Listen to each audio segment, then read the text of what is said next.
नमस्कार, इन खबर में आपका स्वागत है। पीएमसी बैंक घोटाले के बाद अब जो है गुडविन ज्वेलर्स का जो ठगी मामला सामने आया है, इससे पूरे महाराष्ट्र में हाहाकार है। लोगों को समझ में नहीं आ रहा है, करें तो क्या करें, क्योंकि सरकार के स्तर पे कोई सुनवाई नहीं है। पीएमसी का मामला अभी तक सुलझा नहीं है। बहुत हाय तौबा मची, तब जाकर के 6 महीने में 40,000 रुपये निकालने की इजाज़त मिली। लोग 6 महीने का भी इंतज़ार कर रहे हैं, लेकिन इसी बीच गुडविन का ठगी मामला जो है सामने आ गया। अब इस पूरे मामले को समझते हैं कि ये है क्या पूरा मामला और इसमें अब क्या हो सकता है। दरअसल हुआ क्या कि ये प्राइवेट कंपनी है, लिमिटेड कंपनी है कि गुडविन जो है पहले ज्वेलरी में थे, फिर कंस्ट्रक्शन में आए, फिर सिक्योरिटी डिवाइसेज में आए। कई क्षेत्रों में इन्होंने अपने बिजनेस का विस्तार किया और 1992 में इन्होंने केरल से ज्वेलरी बनाना शुरू किया था और अगले 3 साल में ये होलसेल कारोबार में आ गए थे। फिर ये 2004 में मुंबई के बाज़ार में उतरे। कंपनी की शाखाएं वासी, ठाणे, डोंबिवली, चेंबूर, अमरनाथ, पुणे के अलावा केरल में भी है। विदेश में भी ब्रांच खोलने वाले थे। पूरे बहुत ज़बरदस्त इनका बिजनेस चला।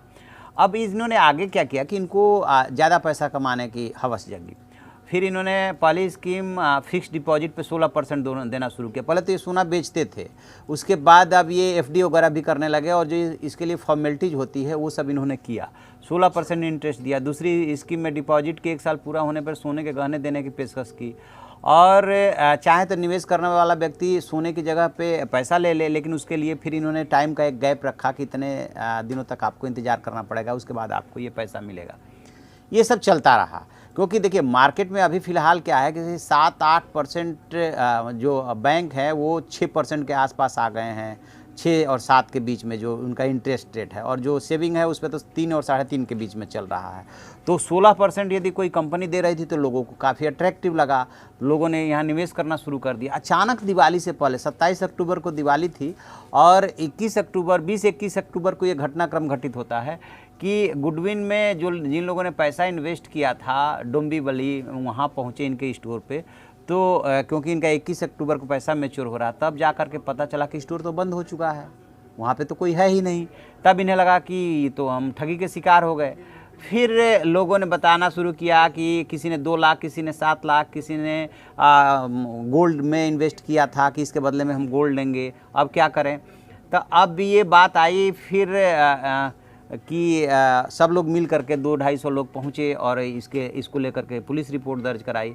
पुलिस में रिपोर्ट दर्ज होने के बाद अब हाय तौबा मची हुई है। अभी सरकार की तरफ से कुछ नहीं ऐसा इनिशिएटिव लिया गया है। अब जो मीडिया रिपोर्ट्स आ रही है उसके मुताबिक जो इन्होंने एक वॉइस मैसेज भेजा है चेयरमैन, उन्होंने कहा है कि आपका पैसा सुरक्षित है, हमारे पास काफ़ी प्रॉपर्टी है, उसे हम बेच करके देंगे। इसके बाद ये सामने भी आए, उसमें भी इन्होंने यही वादा किया। तो पीएमसी भी तो यही बोल रहा है। पीएमसी भी तो ऐसा थोड़ा कह रहा है कि हम पैसा नहीं देंगे, लेकिन पीएमसी के साथ चक्कर ये है कि वो बैंक है, लिहाजा उस पर रिजर्व बैंक के रूल रेगुलेशंस लागू होते हैं। बेशक वो अभी गवर्न हो रहा था, वो रजिस्ट्रार से हो रहा था। ये जो है प्राइवेट लिमिटेड कंपनी है, तो ये जो भी इस तरीके से शुरू करते हैं बिजनेस, उनके रूल रेगुलेशंस अलग होते हैं। अब इनके मालिकों के बारे में समझने की कोशिश करते हैं, कौन है वो लोग। ये जो नौ धनाढ़ वर्ग पैदा हुआ है उसी में से ये भी एक है। नौ धनाढ़ वर्ग के साथ खास बात क्या होती है कि इन्हें अपने क्रेडिबिलिटी की चिंता कम होती है और पैसा कमाने की बहुत जल्दी रहती है। तो ये केरल के त्रिशूर के रहने वाले हैं सुनील कुमार और सुधीश कुमार। पिछले 22 वर्षों से सोने के कारोबार में है।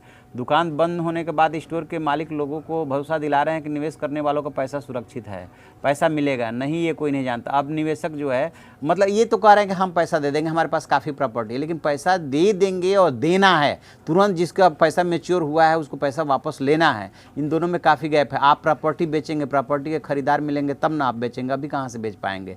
तो लोगों का पैसा, अभी जैसे किसी की बेटी की शादी करनी है, घर में कोई ज़रूरत है, तो उसको पैसा कहाँ से मिलेगा।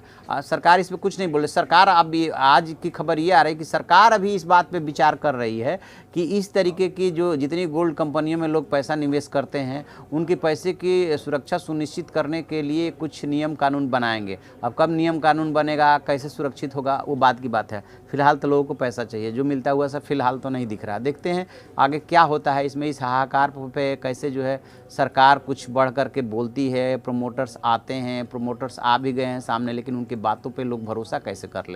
तो जो भी इसमें और अपडेट मिलेगा हम आपको बताएंगे। आप देखते रहिए हमारा डिजिटल चैनल इन खबर। Thank you.